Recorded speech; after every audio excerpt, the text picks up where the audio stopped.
Why shouldn't Poland, Romania, and the Czech Republic join the Eurozone?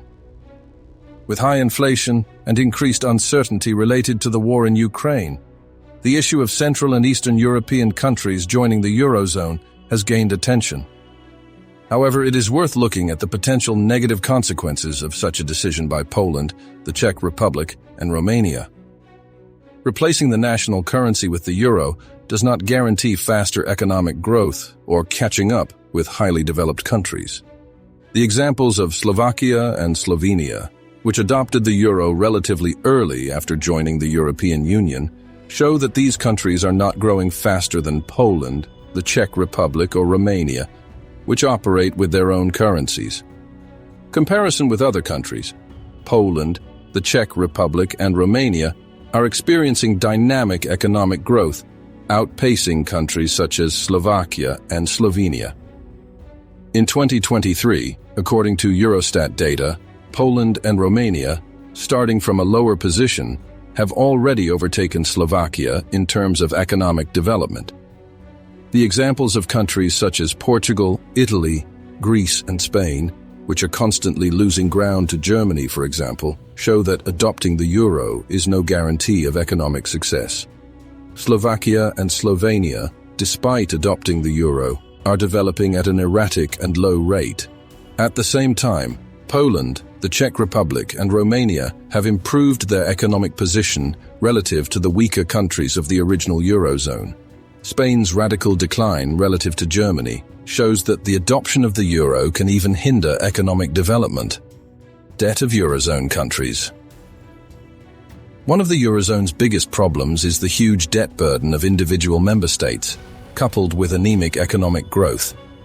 Of particular concern is the economic situation of France, Italy, and Spain, which pose a potential threat to the stability of the entire Eurozone.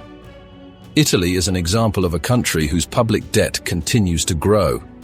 In 2024, Italy's public debt will be about 145% of GDP, one of the highest in the Eurozone. Italy's anemic economic growth, averaging about 0.3% per year over the past decade, does not allow it to effectively reduce this debt. France is also struggling with a high debt burden. In 2023, France's public debt will reach about 112% of GDP. France's economic growth has also been disappointing, averaging about 1.1% per year in recent years. This limits France's ability to reduce its debt, which poses a threat to the financial stability of the Eurozone. Spain, despite some signs of economic recovery, still has serious debt problems. In 2024, Spain's public debt will be about 113% of GDP. Spain's anemic economic growth, averaging about 1.2% per year in recent years, does not fill with optimism. The state of public finances in most of the countries on the southern flank of the Eurozone is dramatically bad. Many of these countries are more indebted than during the worst years of the Second World War. For example, during the global financial crisis in 2009, Greece was considered bankrupt with a public debt of 126% of GDP. However, by the third quarter of 2022, despite the implementation of draconian stimulus programs, Greece's debt stood at 178% of GDP. Portugal also faces high debt, 120% of GDP. Debt servicing costs in the countries of the south are enormous. In Italy, for example, high debt levels lead to significant debt servicing costs, which limit the possibilities for public investment and hamper economic growth. Italy will spend about 3.8% of its GDP on public debt service, a significant burden on the national budget. Such financial burdens limit the ability to finance key social and infrastructure programs, negatively impacting the country's long-term development. Average GDP growth in the euro area was only about 1.2% per year over the past decade. By comparison, average GDP growth in the US was about 2.3% per year over the same period. This significant difference shows that the Eurozone economies are growing more slowly than the US economy, further underscoring the problems associated with the single currency. The huge debts of these three major Eurozone economies pose a serious threat to the stability of the entire currency area. Should financial problems escalate in any of these countries, the rest of the Eurozone could be forced into costly bailouts, with negative repercussions for all member states. Unemployment in Southern Europe. Another major issue related to Eurozone participation is high unemployment in Southern European countries such as Greece, Italy, and Spain. These countries face high unemployment in part because their currencies are too strong relative to their economies. Being in a single zone, with strong economies like Germany and the Netherlands, makes the euro too strong for the weaker Southern European economies. In 2024, unemployment will be around 12% in Greece, 10% in Italy, and 13% in Spain. If these countries had their own currencies, they could allow them to weaken, making their economies more competitive. A weaker currency would help exports, as goods produced in these countries would be cheaper on international markets.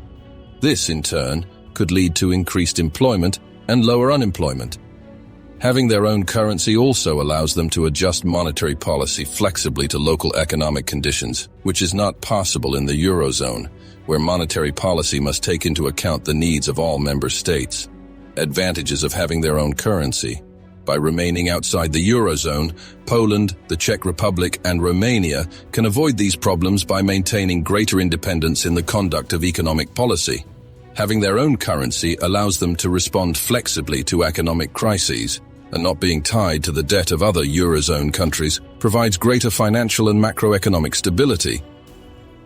For several years, Poland and other countries of Central and Eastern Europe have been developing extremely dynamically and have successfully chased the leading countries of the European Union.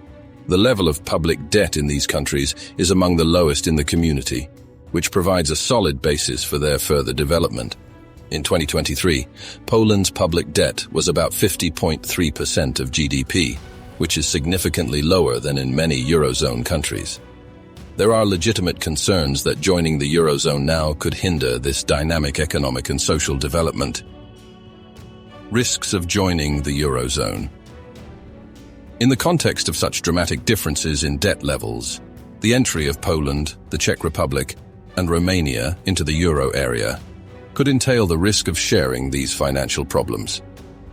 A common monetary and fiscal policy could force these countries to bear the cost of bailing out the more indebted members of the Eurozone, which could hamper their own development.